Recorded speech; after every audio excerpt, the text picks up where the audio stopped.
Chapter 14 of the Science of Being Great. Action at Home. Do not merely think that you are going to become great.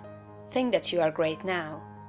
Do not think that you will begin to act in a great way at some future time. Begin now. Do not think that you will act in a great way when you reach a different environment. Act in a great way where you are now. Do not think that you will begin to act in a great way when you begin to deal with great things. Begin to deal in a great way with small things. Do not think that you will begin to be great when you get among more intelligent people or among people who understand you better. Begin now to deal in a great way with the people around you. If you are not in an environment where there is scope for your best powers and talents, you can move in due time. But meanwhile, you can be great where you are. Lincoln was as great when he was a backwoods lawyer as when he was president. As a backwoods lawyer, he did common things in a great way, and that made him president. Had he waited until he reached Washington to begin to be great, he would have remained unknown. You are not made great by the location in which you happen to be, nor by the things with which you may surround yourself. You are not made great by what you receive from others, and you can never manifest greatness so long as you depend on others. You will manifest greatness only when you begin to stand alone. Dismiss all thought of reliance on externals, whether things, books, or people. As Emerson said, Shakespeare will never be made by the study of Shakespeare. Shakespeare will be made by the thinking of Shakespearean thoughts. Never mind how the people around you, including those of your own household, may treat you. That has nothing at all to do with your being great. That is, it cannot hinder you from being great. People may neglect you, and be unthankful and unkind in their attitude toward you. Does that prevent you from being great in your manner and attitude toward them? Your Father, said Jesus, is kind to the unthankful and the evil. Would God be great if he should go away and sulk because people were unthankful and did not appreciate him? Treat the unthankful and the evil in a great and perfectly kind way, just as God does. Do not talk about your greatness. You are really, in essential nature, no greater than those around you. You may have entered upon a way of living and thinking which they have not yet found, but they are perfect on their own plane of thought and action. You are entitled to no special honor or consideration for your greatness. You are a god, but you are among gods.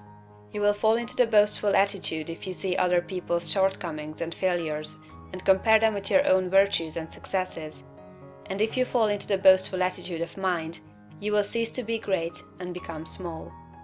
Think of yourself as a perfect being among perfect beings, and meet every person as an equal, not as either superior or an inferior. Give yourself no airs. Great people never do. Ask no honors and seek no recognition. Honors and recognition will come fast enough if you are entitled to them. Begin at home. It is a great person who can always be poised, assured, calm, and perfectly kind and considerate at home. If your manner and attitude in your own family are always the best you can think of, you will soon become the one on whom all the others will rely. You will be a tower of strength and a support in time of trouble. You will be loved and appreciated. At the same time, do not make the mistake of throwing yourself away in the service of others. The great person respects himself. He serves and helps, but he is never slavishly servile. You cannot help your family by being a slave to them, or by doing for them those things that by right they should do for themselves. You do a person an injury when you wait on him too much. The selfish and exacting are a great deal better off if their exactions are denied. The ideal world is not one where there are a lot of people being waited on by other people. It is a world where everybody waits on himself. Meet all demands, selfish and otherwise, with perfect kindness and consideration. But do not allow yourself to be made a slave to the whims, caprices, exactions, or slavish desires of any member of your family. To do so is not great, and it works an injury to the other party. Do not become uneasy over the failures or mistakes of any member of your family, and feel that you must interfere. Do not be disturbed if others seem to be going wrong, and feel that you must step in and set them right. Remember that every person is perfect on his own plane. You cannot improve on the work of God. Do not meddle with the personal habits and practices of others. though they are your nearest and dearest. These things are none of your business. Nothing can be wrong but your own personal attitude.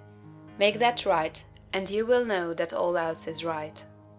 You are a truly great soul when you can live with those who do things that you do not do, and yet refrain from either criticism or interference. Do the things that are right for you to do, and believe that every member of your family is doing the things that are right for him. Nothing is wrong with anybody or anything. Behold, it is all very good. Do not be enslaved by anyone else, but be just as careful that you do not enslave anyone else to your own notions of what is right. Think, and think deeply and continuously. Be perfect in your kindness and consideration. Let your attitude be that of a god among gods, and not that of a god among inferior beings. This is the way to be great in your own home. End of chapter 14.